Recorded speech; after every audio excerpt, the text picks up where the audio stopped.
नमो बुद्धाय, जय भीम। आपका बहुत बहुत स्वागत है जागो पंच में। आप सब जागो पंच आपके लिए लगातार लेके आ रहा है सच्ची रामायण की वो सीरीज की पुस्तक जो हमारे पुरोधा महापुरोधा पेरियार ईवी रामास्वामी जी ने लिखी है और उसी को रूपांतर किया है, प्रकाशित किया था ललई सिंह यादव जी ने, जो उत्तर भारत के पेरियार कहे जाते हैं। तो आज इस पुस्तक के 8वें भाग में हम आप सभी से लक्ष्मण के चरित्र चित्रण पर बात करेंगे, क्योंकि लक्ष्मण जो है वो राम के साथ लगातार रहा है और वो इस पुस्तक का एक सहयोगी अंश है। तो इन सब की चर्चा करने से पहले हमारा दायित्व बनता है कि हम आपको बताएं कि लक्ष्मण कौन था या लक्ष्मण का क्या रोल था। तो ये अतिशयोक्ति होगी, क्योंकि आप सभी राम, लक्ष्मण, भरत, शत्रुघ्न इन सभी से परिचित हैं। तो आइए आज हम लक्ष्मण के चरित्र चित्रण की विस्तृत चर्चा करेंगे। इस पुस्तक में जो लिखा गया है, तो इस पुस्तक में जो लिखा गया है, पीछे आप सीरीज में देखा कि सीता, राम, दशरथ इन सब के चरित्र के बारे में कैसे वक्तव्य, कैसी भाषा या कैसे उनके जो चरित्र थे उसके बारे में आपने देखा।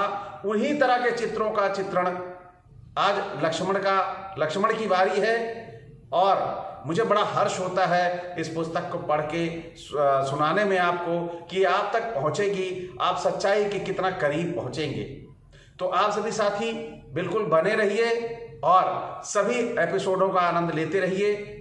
मैं चाहूंगा कि आप इसी तरह अगर हमारे YouTube चैनल से जुड़े रहे तो निश्चित तौर पर मैं अच्छी अच्छी पुस्तकों को भी आप तक पहुंचाने का काम करूंगा। तो आइए शुरू करते हैं समय न गंवाते हुए। जहां तक लक्ष्मण का संबंध है, हम उसके चरित्र में कोई अपूर्व तथा अलौकिक बात नहीं पाते। रामायण में अनेक स्थलों में लक्ष्मण का वर्णन केवल इसलिए किया गया है कि वह सदैव राम के साथ रहा। इस बात का वर्णन कहीं नहीं मिलता है कि उसमें कोई अलौकिक शक्ति थी। बड़े आश्चर्य की बात है कि उसे भी शेषनाग के अवतार का पद दिया गया था। भरत से राजगद्दी छीनने के षड्यंत्र में उसका हाथ था। राम ने अपने प्रति लक्ष्मण की भक्ति पर संदेह करके उसे छल कपट पूर्वक फुसलाया था। राज तिलक मुझे होगा, किंतु अयोध्या का राज वास्तव में तुम ही करोगे। यह सुनकर वह राम के राज तिलक में प्रत्येक प्रकार से तन मन से जुट गया। सुमित्रा के पुत्र लक्ष्मण और शत्रुघ्न ने क्रमशः राम और भरत का पक्ष लिया, क्योंकि वे जानते थे कि कदाचित हम दोनों को राजगद्दी नहीं मिलने को है। तो आप यहाँ पे देखिए, ये लक्ष्मण का चरित्र चित्रण है। लक्ष्मण ने अपने बाप दशरथ को गालियां देते हुए उसे बुरा भला तथा विश्वासघाती कहा। तो आप किस आधार पर यह तय करते हैं कि दशरथ जो है या ये जो कहानी है ये किस तरह से आपके जो पारिवारिक ढांचा है, जो आपके आसपास घटनाएं घट रही हैं, एक अविवेकी व्यक्ति ही अपने पिता को गाली देता है जिसके पास अपना स्वयं का विवेक ना हो, और जिनके पास अपना स्वयं का विवेक नहीं वह पिता को अपने गालियां देता है और बुरा भला कहता है। तो क्या ऐसा गुण है आपके आसपास रहने वाले इन ब्राह्मणों के अंदर? क्या ये या उन क्षत्रियों के अंदर जो अपने मां बाप को गाली दे रहे हैं कोई आसपास दिखता है?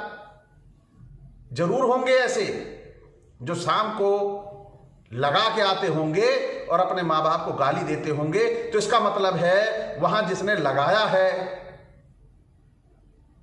उस व्यक्ति की गलती है, ना कि उनके माँ बाप की गलती है। कोई माँ बाप अपने बच्चे के लिए बुरा नहीं चाहता, हर माँ बाप अपने बच्चे का अच्छा चाहता है। तो यहां पर जो लक्ष्मण की भाषा है, लक्ष्मण के चरित्र चित्रण की भाषा है, वह किताब में, पुस्तक में, वाल्मीकि रामायण में कैसे लिखी गई है ये आप समझ सकते हैं। तो ये कुछ चीजें हैं जो हमें बताती हैं कि ये कोई अलौकिक, कोई भी दैवीय शक्ति वाले नहीं थे, ये केवल वाल्मीकि की रामायण के महज पात्र थे। लेकिन लोगों ने इसे आस्था और विश्वास से जोड़कर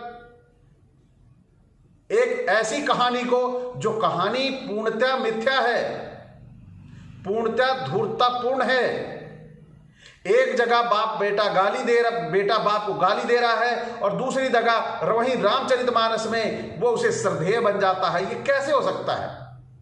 हम पहली पुस्तक को मानेंगे या दूसरी पुस्तक को? हम किस पुस्तक को मानेंगे?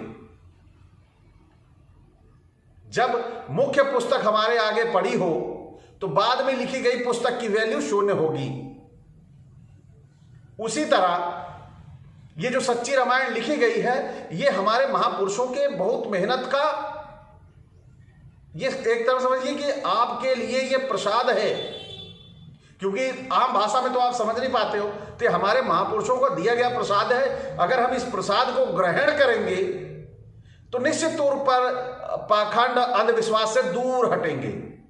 तो आपको ये प्रसाद आप तक पहुंचे, मैं इसके लिए प्रयास कर रहा हूं, और आप सभी समय देकर इस वीडियो को जरूर देखें, क्योंकि इसमें आपको सच्ची रामायण का सच्चा पाठ जो चल रहा है वो आप तक पहुंचेगा और आप पाखंड और अंधविश्वास से ऐसे निकल जाएंगे जैसे लगा जैसे बहुत बड़ी भयंकर बीमारी हुई हो, आप उस बीमारी से ठीक हो गए हो, ऐसा तरोताजा महसूस करेंगे।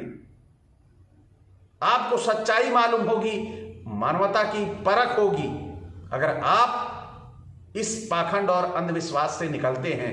आइए अब हम पुस्तक की तरफ चलते हैं। इस पुस्तक की महत्ता को बारे में बताया क्योंकि ये बहुत जरूरी है, क्योंकि ये इसी पुस्तक के जरिए आपको बहुत सारी चीजें अंध और विश्वास और पाखंड से आपके आंखों पे फैला हुआ मोतिया का वो जाला साफ हो जाएगा, और वो जाला साफ होगा तो एक बहुत अच्छे मानव बन के आप तैयार होंगे, जो मानव हित के लिए काम करेगा, वैसे आप काम करना शुरू कर देंगे। तो यही आशय था मेरा बीच में थोड़ा समझाने का। बाकी मैं आपको पुस्तक के उद्देश्य आपको सुनाता हूं। उसने प्रस्ताव रखा लक्ष्मण ने कि हमारे बाप को कारागार में डाल दिया जाए। उसने कहा कि हमारे बाप को मार डाला जाए। लक्ष्मण कह रहे हैं, उसने कहा कि मनु के अनुसार पिता को मार डालना धर्म है। मनु के अनुसार पिता को मार डालना धर्म है। उसने कहा कि मनु के अनुसार पिता को मार डालना धर्म है। मैं लगातार इसलिए बोल रहा हूं, आपको यह ध्यान हो जाए कि मनु का धर्म जो कहता है, क्या कहता है? हर बच्चा आज बच्चा है लेकिन कल वो बाप बनेगा, तो अपने लिए तैयार रखे। अपने बच्चे को पाल रहा है खुद को मारने के लिए। गजब की सीख देती है ये वाल्मीकि की रामायण। ताज्जुब है, ऐसा लिख दिया और तुलसी को पता नहीं क्या दिखा कि वो उसे मर्यादा पुरुषोत्तम बना के परोस बैठा और हमारे लोग मान बैठे। आगे चलते हैं। उसने कहा कि मैं भरत व उसके मित्रों को बिल्कुल मिटा दूंगा। ये अयोध्या कांड 21 अध्याय श्लोक नंबर 3 से 7 तक देखें विद रेफरेंस। यानी कोई भी ऐसा अंश नहीं है जो प्रमाणिक ना हो, क्योंकि हर बार मैं पुस्तक की प्रामाणिकता के बारे में ये जानकारी आपको देता हूं। ये हाई कोर्ट और सुप्रीम कोर्ट के द्वारा जांची पढ़ी गई पुस्तक है। तो जिन्हें संदेह हो वो सबसे पहले वाल्मीकि की रामायण को जांचें, क्योंकि कोर्ट में हमारे जो माननीय न्यायाधीश बैठे हैं वो भारत के श्रेष्ठ बुद्धिमानों में माने जाते हैं, कानूनों के ज्ञाता माने जाते हैं। बिना दलीलों और साबूतों के कोई भी निर्णय वो नहीं लेते। तो आइए आगे चलते हैं। राम आहें भर रहा था कि ईश्वर की कृपा ऐसी ही थी कि मैं राजा न हो सका। यह देखकर उसने राम को राम की आलोचना की कि वह कायर और मूर्ख ईश्वर की इच्छा के विषय में बात किया करते हैं। लक्ष्मण ने राम को बताया कि मैं तुम्हें धोखा देने के लिए दशरथ और कैकेयी ने अपनी पूर्व सुनिश्चित योजना अनुसार तुम्हें राजगद्दी देने में भिन्न भिन्न मतों का अनुसरण किया है। उसने ललकार कर राम से कहा, मैं दशरथ और कैकेयी को वन में भेज सकता हूं और तुम्हें राजगद्दी पर बैठा सकता हूं। आप यहां पर देखिए लक्ष्मण ने क्या कहा। लक्ष्मण ने कहा कि मैं दशरथ और कैकेयी को वन में भेजकर आपको राजगद्दी पे बैठा सकता हूं, लेकिन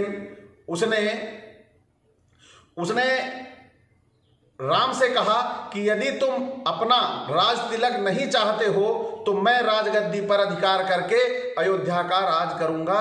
अयोध्या कांड 23 अध्याय श्लोक नंबर 8 से 11। यानी विद रेफरेंस किसी को यह कहानी या किसी को सच्ची रामायण की कुछ बातें चुभती हैं या उनकी भावनाएं आहत होती हैं तो कृपया ये जो रेफरेंस दे रहा हूं मैं, अयोध्या कांड 23 अध्याय श्लोक नंबर 8 से 11, इनको उनकी जब भावनाएं आहत होती हैं तो ये इन रेफरेंस को लेकर पहले वाल्मीकि की रामायण का अध्ययन करें तो उन्हें ये चुभन कम होगी। क्योंकि आस्था और विश्वास में गिरे हुए व्यक्ति को कुछ दिखाई नहीं देता, उसकी अपनी चेतना शून्य होती है, विवेक भी शून्य होता है। उसे लगता है कि बस मेरा ईश्वर ही, मेरा आराध्य ही सब कुछ है। तो आराध्य को अगर सब कुछ मानता है तो निश्चित तौर पर वो वाल्मीकि की रामायण को पढ़े और अपना निर्णय तदुपरांत ले, क्योंकि भावना में बह के कभी आज तक कोई काम नहीं हुए हैं। ये माँ और बेटे का रिश्ता नहीं है कि माँ भावनाओं में बह गई तो चलो कोई नहीं, बेटा बिगड़ गया। ये सवाल नहीं है। यहाँ पे आप बिगड़िए तब जब आप वाल्मीकि की रामायण को पढ़ लीजिए। तो आइए अब आगे चलते हैं। वनवास के लिए देश छोड़ते समय लक्ष्मण ने कहा कि वह धन्य है जो सर्व सुख संपन्न अयोध्या में राज्य करता है। अयोध्या कांड 51 अध्याय। वह इस सोच विचार में पड़ा था कि क्या हम लोग अयोध्या सुरक्षित लौट आएंगे। अयोध्या कांड 51 अध्याय। जब भरत ने वन में जाकर राम से अनुनय विनय की कि तुम लौट चलो और अयोध्या पर राज करो, तब लक्ष्मण ने क्रोधपूर्वक कहा कि अब मैं भरत को मारने जा रहा हूं। अयोध्या कांड 16 अध्याय। तो यहां पे जो ये पुस्तक है, आप थोड़ा सा गौर करिए कि कैसे राजगद्दी भी देने को तैयार है भरत, लेकिन लक्ष्मण का जो भावावेश है, आवेश है, ये कितना ही दुर्भावनापूर्ण है। तो ये एक अवतारिक शेषनाग का अवतार है। ये अवतारिक, कहीं अवतारिक पुरुषों के लक्षण नजर आते हैं आप में, इनमें। अगर मैं मानता हूं कि अवतार होता है तो जो जानता है ये कहानी है, क्योंकि वो जो करने के लिए जिसने अवतार लिया है उसको सब पता है, तो ऐसे नाटक क्यों करेगा। ऐसे नाटक वही करेगा जो एक साधारण मानव होगा, जिसके अंदर लोभ, लालच, द्वेष, ये सारी चीजें भरी होंगी। तो आप सभी इन सब चीजों का मंथन करिए, तो भी जाके आप पाखंड और अंधविश्वास से निकलेंगे। ये पुस्तक वास्तव में लोगों को अंदर मानवता लाने के लिए, उनके अंदर फैले हुए पाखंड और अंधविश्वास को जड़ से समाप्त करने के लिए, सच में जो आपने कहा है रामबाण की तरह काम करेगी, तो निश्चित तौर पर यह सच्ची रामायण रामबाण की तरह काम करेगी कि राम कोई भी देवता या कोई भी अवतारिक या कोई भी दैवीय शक्ति नहीं थे। उनके अंदर अमानवीय गुणों की भरमार थी जो हम में आप में निहित है। हम लोग भी अपने भाई का, अपने चाचा का, अपने परिवार का कौन सा हित चाहते हैं? हम भी तो आपस में लड़ाई करते हैं। और ये जो अवतारिक आए हुए हैं ये भी तो लड़ रहे हैं। तो ये कहां से ईश्वर हो गए? हम इस तरह भी मान सकते हैं। तो ये जो इनके अंदर भावनाएं हैं कहीं भी दैवीय और अलौकिक नहीं है। अब चलते हैं थोड़ा अपने पुस्तक की तरफ भी।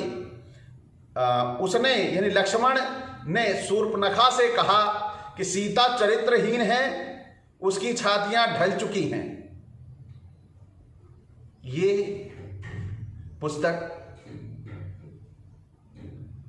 वाल्मीकि रामायण ने कितना ही निर्लज्जता के साथ इन शब्दों को परोसा है। इन शब्दों को परोसने में जरा सी हया लज्जा ना आई, या वो ये पुस्तक अगर महाकाव्य या एक उपन्यास मान ली जाए तो ये बर्दाश्त होता है कि वो लेखक है, वो अपने पढ़ने वालों के लिए रोमांचकारी, रहस्यकारी, थ्रिलर, सस्पेंस ये सब उसमें डाल रहा है। तो यही थ्रिलर सस्पेंस ये पुस्तक बताती है कि ये मात्र पुस्तक है, ये किसी की कहानी नहीं है। जिनकी भावनाएं आहत हो रही हैं वो अविवेकशील प्राणी हैं, जिन्हें इतनी सोचने और समझने की क्षमता नहीं है, न शक्ति है कि वाल्मीकि रामायण ने क्या क्या बोला है राम को, क्या क्या बोला है सीता को। अब यहां पे जो भाषा आप सुन रहे हैं, शूर्पणखा से कहा कि सीता चरित्रहीन है, उसकी छातियां ढल चुकी हैं। वाकई ये भाषा जो है असंवेदनशील है, असहनीय है। ये एक अलौकिक पुस्तक की भाषा नहीं है। इसीलिए मनुवादियों ने इस पुस्तक को छिपाने का काम किया, क्योंकि जब तक ओबीसी एससी पाखंडी अंधविश्वासी बना रहेगा तब तक इनका वर्चस्व बना रहेगा। जिस दिन एससी ओबीसी पाखंडवाद और अंधविश्वास से निकल गया, ये नाले साफ करते नजर आएंगे। ये मेरा आपसे दावा है। तो आइए पुस्तक की तरफ चलते हैं। सीता के प्रति उसका बर्ताव सीता के संदेह का कारण बन चुका था। वह उससे प्रेम करता था और उसके साथ संसर्ग यानी संभोग करना चाहता था। अपने ज्येष्ठ भाई की स्त्री के प्रति राम ने कहा कि सीता को चाहे कोई भगा ले जाए, चाहे वह मर जाए, या कोई बड़ी बात नहीं है। क्या हमें ऐसे नीच स्त्री के लिए कष्ट सहने चाहिए? अब आप अपने ज्येष्ठ भाई की पत्नी के लिए, राम की पत्नी के लिए सीता को चाहे कोई भगा ले जाए, चाहे वो मर जाए, यह कोई बड़ी बात नहीं है। क्या हमें ऐसे नीच स्त्री के लिए कष्ट सहने चाहिए? ये लक्ष्मण के जो रामचरितमानस में परोसा है कि वो भाभी को मां मानता था, यहां पे वही मां कैसे एक भोग्या के रूप में लक्ष्मण को दिखाई दे रही है? ये आप सभी को कहीं से सोचने पे मजबूर करती है कि नहीं करती कि पहली पुस्तक में सीता भोग्या है लक्ष्मण के लिए, वो उनके साथ रेप करना चाहता था और रामचरितमानस में उसे ऐसे परोस दिया जाता है कि वो हम माता हो जाती है। कैसा अपमान भरा, कैसा अपमान है। एक बार लक्ष्मण ने उस नजर से देखा कि जहां उसकी नजर में वो भोग्या थी, रामचरितमानस में वही लक्ष्मण उन्हें देखने लगा माता की तरह। इन लेखकों ने इन चरित्रों का कैसे दोहन किया है। यानी आप ऐसे देख सकते हैं कि अगर ब्राह्मण का लड़का रेपिस्ट है, बलात्कारी है, तो उसे कैसे बचाया जाएगा? तुलसीदास जैसे लोग आएंगे तो इन कहानियों से स्पष्ट दिखाई देता है, यहीं से वो अंश आते हैं, इनकी भावनाएं स्पष्ट होती हैं। तो आगे लक्ष्मण ने थदगाई, सुपनखा, अयोमुखी जैसी स्त्रियों के कान, नाक और स्तन काटकर उनका रूप बिगाड़ा था। ये उस पुस्तक में लिखा गया है कि ये नाक काटना, स्तन काटना ये कुछ नहीं है, ये वही काटा का मतलब नोचा था और नाक काटा था का मतलब इज्जत लूटी थी। ये छिपाया गया है, ये वाल्मीकि भी यहां छिपा बैठे थे, क्योंकि ये उनकी कहानी में आगे बढ़ने, फिर आगे कहानी ना बढ़ती, लोगों में रोष आता और इस पुस्तक के विषय में और भावनाएं गड़बड़ होती, तो उन्होंने यहां पे ढक के उसे बदल दिया। लेकिन नारी के ऊपर अत्याचार की जो व्यथा राम परिवार ने की है, वैसा आज समाज में कौन कर रहा है? आप उस पर शोधन करिए, अन्वेषण करिए, खोज करिए। इसके सिवा कुछ समय पहले उस सुग्रीव का कत्ल करने के लिए वह राम की आज्ञा चाहता था। आगे राम की इच्छानुसार सीता से झूठ बोला था और गर्भवती दशा में उसे जंगल में छल पूर्वक छोड़कर आया था। ऐसा था लक्ष्मण। राम और भरत दोनों उसके बड़े भाई थे, किंतु वह राम का सहायक और भरत का विरोधी था। इसी प्रकार वह कौशल्या का भक्त तथा कैकेयी से घृणा करता था। अब आप यहां पे आप समझ सकते हैं कि क्या था लक्ष्मण, इन सब बातों का कारण क्या था? क्या राजगद्दी प्राप्त करने की इच्छा के अतिरिक्त कोई और बात ना थी? तो आज यहां पर लक्ष्मण का जो पात्र है यहीं पे समाप्त होता है। अब यहां पर आपको सोचना है कि वास्तव में यह सच्ची रामायण कैसे आप तक पहुंच रही है और इस सच्ची रामायण के पीछे उन महापुरुषों का बहुत बड़ा योगदान है, जिन्होंने अपनी संपत्ति तक पूरी की पूरी इसके प्रकाशन के लिए, कोई भी इसके प्रकाशन के लिए तैयार नहीं हो रहा था, तो इसके प्रकाशन के लिए पेरियार ललई सिंह यादव जी ने अपनी जमीन बेच के प्रेस लगाई और खुद अपनी प्रेस में इस पुस्तक को छापने का काम किया। अगर उन्होंने इस पुस्तक को छापा ना होता तो आज जो हम इस तरह से आपके बीच में वाल्मीकि के रामायण के पात्रों को बारी बारी से लेकर एपिसोड के माध्यम से आप तक आ रहे हैं, ये ना आ पाते, क्योंकि इंग्लिश हम सभी के लिए मुश्किल भाषा है। मैं अगर इंग्लिश में वो पुस्तक पढ़ के सुना भी देता तो निश्चित तौर पर लोगों की समझ में ना आती, क्योंकि हमारे अधिकतर लोग हिंदी भाषी हैं। तो मैं कहूँगा सबसे पहले मेरा धन्यवाद और साधुवाद जाएगा पेरियार ईवी रामास्वामी जी के लिए, फिर उसके बाद जाएगा हमारे उत्तर भारत के पेरियार ललई सिंह यादव जी के लिए, कि उन्होंने इस पुस्तक को अपने प्रकाशन के जरिए छापा, जिससे आज हमें लक्ष्मण, राम, दशरथ, सीता, इन सब के कुकर्मों का पर्दाफाश पढ़ने को मिल रहा है। इसी पर्दाफाश को हम आपके लिए अगले एपिसोड में लेके आएंगे। अन्य जो कलाकार थे उन कलाकारों के, इस वाल्मीकि रामायण की नौटंकी के अगले कलाकार आपको अगले एपिसोड में मिलेंगे।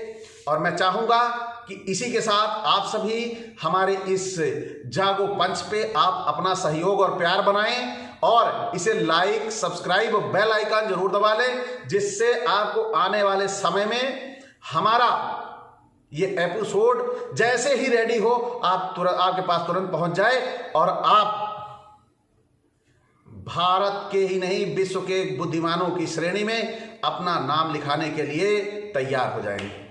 क्योंकि जब आप पाखंडी और अंधविश्वासी नहीं रहेंगे तो निश्चित तौर पर आप प्योर, शुद्ध, विशुद्ध मानव रहेंगे, और वही मानव मानवता के विकास की बात करता है, कभी न जाति के नाम पर, ना धर्म के नाम पर ना संप्रदाय के नाम पर लड़ाई नहीं करता। ये जो लड़ाई कर रहे हैं इन्हें मानवता इनके अंदर है नहीं, बिल्कुल भी नहीं है। ये वो जाहिल हैं जो अनजाने में अपने ही विकास को रोक रहे हैं। क्योंकि अगर मानवता होगी तो हम ये देखेंगे कि इन गड्ढे वाली चलती हुई सड़कों का निर्माण होना चाहिए, क्योंकि मेरा भी अपना गिर के एक्सीडेंट में धोखा कर सकता है, उसे चोट लग सकती है, दुर्घटना हो सकती है। अच्छे स्कूल खोलेगा, पढ़ा लिखा रहेगा हमारा बच्चा तो जाति धर्म के नाम पर नहीं लड़ेगा। लेकिन ये जाहिल धर्म के नाम पे लड़ाई करेंगे, जात के नाम पे लड़ाई करेंगे, संप्रदाय के नाम पे लड़ाई करेंगे। ये मानवता के विकास के लिए काम नहीं करेंगे, क्योंकि इन जाहिलों की रोजी रोटी अंधविश्वास और पाखंड के ग्राउंड पे टिकी हुई है, उसी पिलर पे टिकी हुई है।